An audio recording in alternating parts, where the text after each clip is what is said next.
আজকের রেসিপিতে তোমাদের জন্য রয়েছে একদম নিরামিষ একটি রান্না, ধোকা। আর এই ধোকাটা রান্না করব কীভাবে, চলে তাহলে দেখি। Welcome to সুনন্দার হেসেল। আশা করছি রেসিপিটি তোমাদের সকলের ভালো লাগবে, বিশেষ করে যারা নিরামিষ খাবার খাও। তো এখানে আমি ছোলার ডাল নিয়েছি 250 গ্রাম।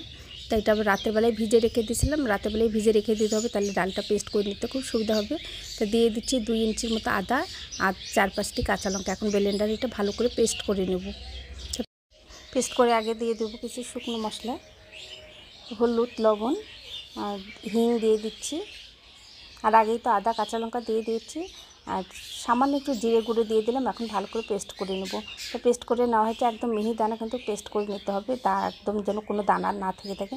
তো আমি এখানে একটা স্টিলের প্লেট নিয়েছি। এখন ওর মধ্যে একটু রান্নার রেগুলার তেল দিতে, তোমরা চাইলে কিন্তু একটু ঘি দিতে পারো। তো আমি ঘি দেবো না, রান্নার রেগুলার তেলই দিয়ে দিচ্ছি। প্লেটটার মধ্যে খুব সুন্দর করে মেখে নিতে হবে। আমি হাত দিয়ে করেছি, তোমরা চাইলে ব্রাশ দিয়ে করে দিতে পারো। আমার পেজটিকে এখনও যারা ফলো করি, প্লিজ পেজটিকে ফলো করে দিও। আর যে যেখান থেকে দেখছো একটা গঠনমূলক কমেন্ট করে দিও। যদি রেসিপিটি দেখার পরে যদি তোমাদের ভালো লেগে থাকে তাহলে একটু শেয়ার করে দিও। আর রেসিপিটিতে না বিশেষ করে আমি পেঁয়াজ রসুন কোনোটাই ব্যবহার করবো না, একদম নিরামিষভাবে রান্না করব। তোমরা কিন্তু যে কোনো অকেশনে কিন্তু এই রেসিপিটি করে খেতে পারো। আর এটা বেশ স্বাস্থ্যসম্মত, ভাপা রান্না করব। আর এটা কোনো সিদ্ধ করবো না, আমি গরম জল এখানে বসিয়ে দেবো, সেই জলের মধ্যে বসিয়ে দিয়ে এটা ভাপে করে নেব। তা গোটা প্লেটটার মধ্যে ভালো করে তেলটা মেখে নেওয়া হচ্ছে। আমি যে পেস্টটা করে নিয়েছি এখন এর মধ্যে ঢেলে দেবো। আর যেহেতু আমি পেস্ট করার সময় হলুদ, লবণ, শুকনো মশলা গুঁড়ো, হিং সব কিছু দিয়ে দিয়েছি, আর তেমন কিছু এখানে দিতে হবে না। এখন সুন্দর করে এটা প্লেটের মধ্যে দিয়ে ছড়িয়ে দিতে হবে।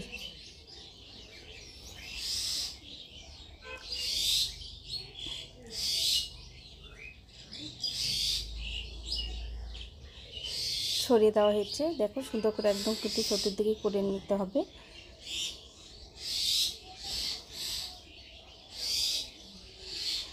এখন এটাকে আমি স্টিম করব। জল এখানে বসিয়ে দিয়েছি, জলটা গরম হয়ে গিয়েছে। এখন ঢাকনা দিয়ে ঢেকে আমি 40 মিনিটের জন্য রেখে দেবো। 40 মিনিটের মধ্যে সেট আপ হয়ে যাবে। আমি একদম ঠান্ডা করে নিয়ে চলে আসলাম।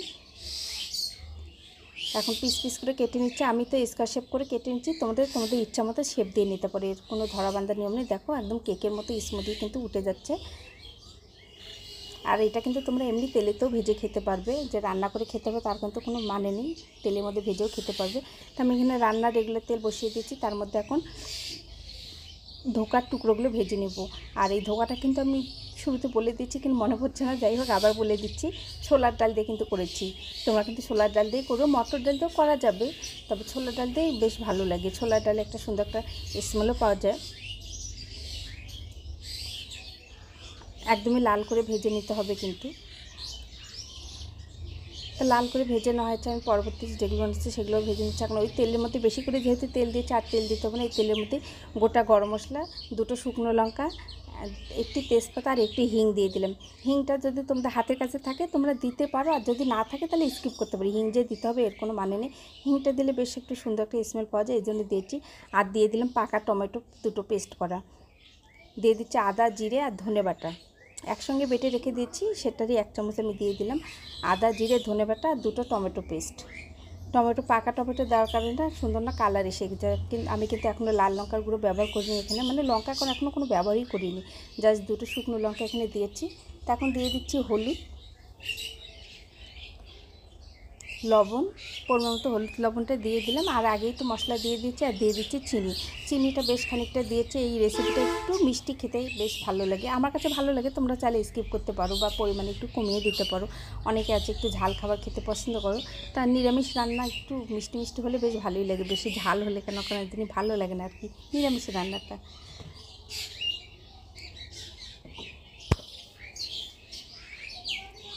এখন দিয়ে দিচ্ছি লাল লঙ্কার গুঁড়ো, 1 চামচ লাল লঙ্কার গুঁড়ো দিয়ে দিচ্ছি। কয়েকটি কাঁচা লঙ্কাও দিয়ে দেবো, তবে একটু পরে দেবো। আর ধোকার পেস্ট করার সময় তো লঙ্কাও দিয়েছি, ওখানে একটু ঝাল আছে কাঁচা লঙ্কার। কালারটা যা এত সুন্দর এসেছে, দেখে কেউ চট করে ধরতে পারবে না যে এটা মাংস না, একদম মাংসর কালার মতো চলে এসেছে ধোকার কালারটা। যেহেতু পাকা টমেটো দিয়েছি তো খুব সুন্দর কালারটা এসেছে, নাহলে কিন্তু এত সুন্দর কালার হতো না, টমেটোর কারণে এত সুন্দর কালার এসেছে। যারা একটু ঝাল কম খাও কালার সুন্দর চাও তাহলে এরকম পাকা টমেটো ব্যবহার করবে, খুব সুন্দর কিন্তু কালার পাবে। দেখো আমি কিন্তু লঙ্কার গুঁড়ো পরিমাণে অল্পই ব্যবহার করছি, তারপরও কালারটা খুব সুন্দর এসেছে। লঙ্কার গুঁড়ো দেওয়ার আগের থেকেই কালারটা সুন্দর এসেছে। এই তো এখন ভেজে রাখা ধোকাগুলো দিয়ে দিলাম, দিয়ে দিচ্ছি গোটা কয়েকটি কাঁচা লঙ্কা।